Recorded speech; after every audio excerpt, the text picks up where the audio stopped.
The rest of the story. Gabriel Pascal called himself a great Hungarian motion picture producer. Well, in fact, Gabriel was Romanian. He was not Hungarian, and his greatness is still in question. But Gabriel did have something which he considered very important. He had the production rights to a play.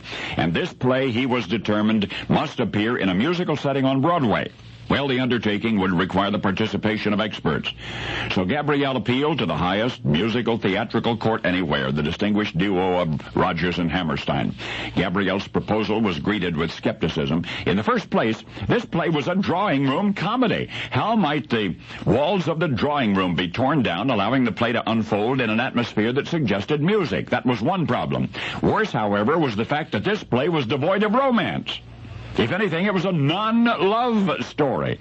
How, asked Richard Rodgers and Oscar Hammerstein, how does one write a non-love song? But producer Gabriel Pascal was insistent. Surely they, the foremost words and music team of that era, were equal to the challenge. Well, it was a challenge. Rodgers and Hammerstein did accept.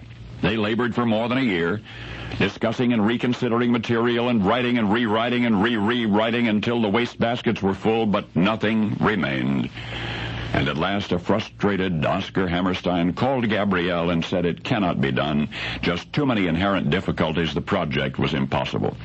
Well, Gabriel was disappointed, yet still confident of his original idea. He decided to take it elsewhere, specifically to the talented Broadway team of Lerner and Loewe.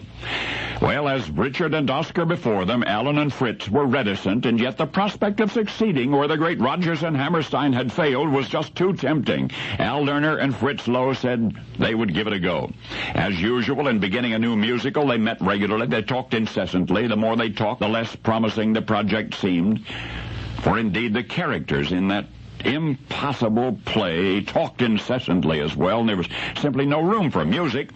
And as Rodgers and Hammerstein had discovered, the absence of a romantic theme was an even more serious obstacle. So months passed, and finally Lerner and Loewe threw up their hands. Over the next 2 years, producer Gabriel Pascal approached virtually every composer and lyricist on Broadway, and a few elsewhere, desperately attempting to inspire them with his dream. Yip Harburg, who had scored The Wizard of Oz more than a decade before, said no. Noel Coward said no. Cole Porter said no. All of them agreed. No music in the world could go with that play. I said all of them agreed. No music in the world could go with that play. So finally, in the summer of 1954, Gabriel Pascal gave up the ghost and became one, so he never lived to learn the rest of the story. Producer Gabriel Pascal was dead, but his dream was not. You see, Lerner and Loewe, more than 2 years after having admitted defeat, gave it one more try, and eventually they did discover a way to make a musical of that play. Lerner and Loewe did the undoable. They finished the project Rodgers and Hammerstein had abandoned as impossible, that had in fact been rejected by the most respected talent in the business. And on March 15 of 1956, the transformation of George Bernard Shaw's drawing room comedy was complete. The play that couldn't be taught to sing was singing. The Flower Girl was dressed for the ball, and My Fair Lady was born. Now you know the rest of the story.